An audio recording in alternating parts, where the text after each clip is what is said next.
Polling రోజు నుంచి ఈ రోజు వరకు రాష్ట్రంలో గత 4-5 ఎన్నికల్లో ఏ ఎన్నికల్లోనూ జరగనటువంటి హింసాత్మకమైన సంఘటనలు, బూత్ క్యాప్చరింగ్లు, ఈవీఎంల మీద దాడులు ఇంత పెద్ద ఎత్తున ఈ మధ్యకాలంలో జరిగిన ఏ ఎన్నికల్లోనూ జరగలేదని, దానివల్ల తీవ్రమైన నష్టం ప్రజాస్వామ్యానికి కలిగిందని, ముఖ్యంగా ఇది జరగడానికి గల కారణం ఏమిటంటే మేము ఎక్స్ప్లెయిన్ చేసింది పోలీసు అధికారులు totally failure.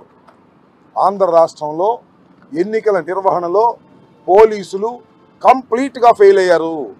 Law and order కంప్లీట్గా పోయింది.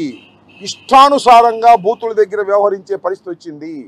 ప్రజాస్వామ్యంలో ఇలాంటి దుస్థితి రావడం అనేది చాలా అరుదైనటువంటి సంఘటనలుగా నేను భావిస్తున్నాం మేమందరం కూడా. అదే విషయాన్ని ఆయనకి చెప్పడం జరిగింది.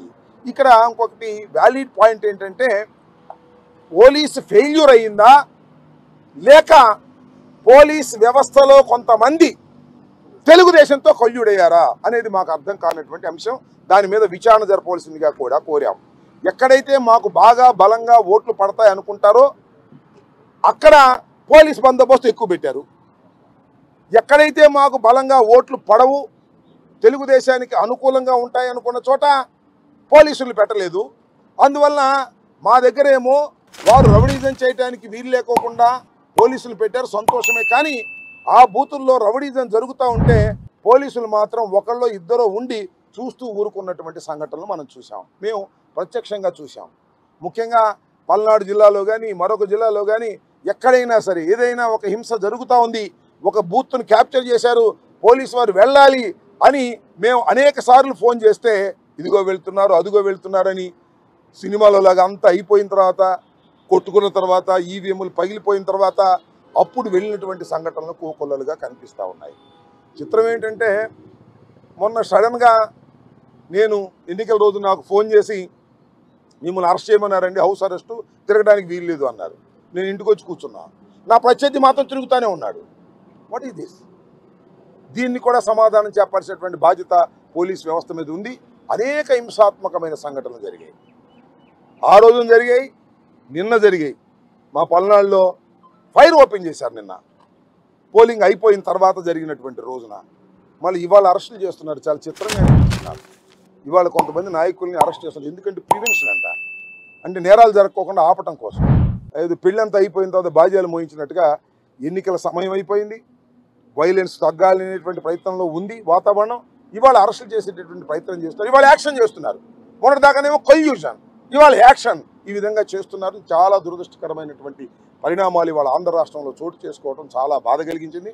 అదే డీజీపీ గారికి కూడా చెప్పడం జరిగింది. మాకున్నటువంటి అవగాహన మేరకు ఎలక్షన్ కమిషన్ చాలామంది అధికారులు మార్చారు.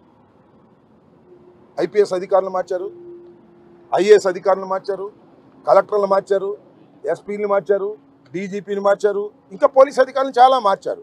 They have they right.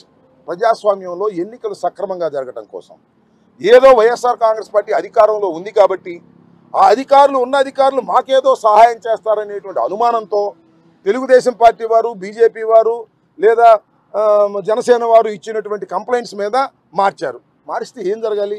మెరుగైనటువంటి పద్ధతుల్లో ఎన్నికలు జరగాలి, అంతకన్నా ప్రశాంతంగా ఎన్నికలు జరగాలి.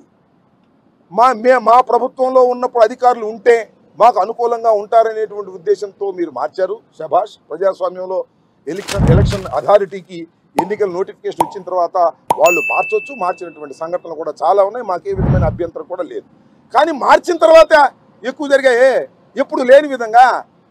గత ఎన్నికల్లో లేదు, అంతకుముందు 14 ఎన్నికల్లో లేదు ఇంత హింస. ఇవాళ అధికారులు మార్చిన తర్వాత హింస ఎందుకు జరుగుతూ ఉంది? కారణం ఏంటి? ఒకటి, మేము అనుమానపడుతున్నట్టు మీరు మార్చినటువంటి అధికారులకి ఇంక్లూడింగ్ డీజీపీ కూడా సరైనట్టు అవగాహన లేదు రాష్ట్రం మీద.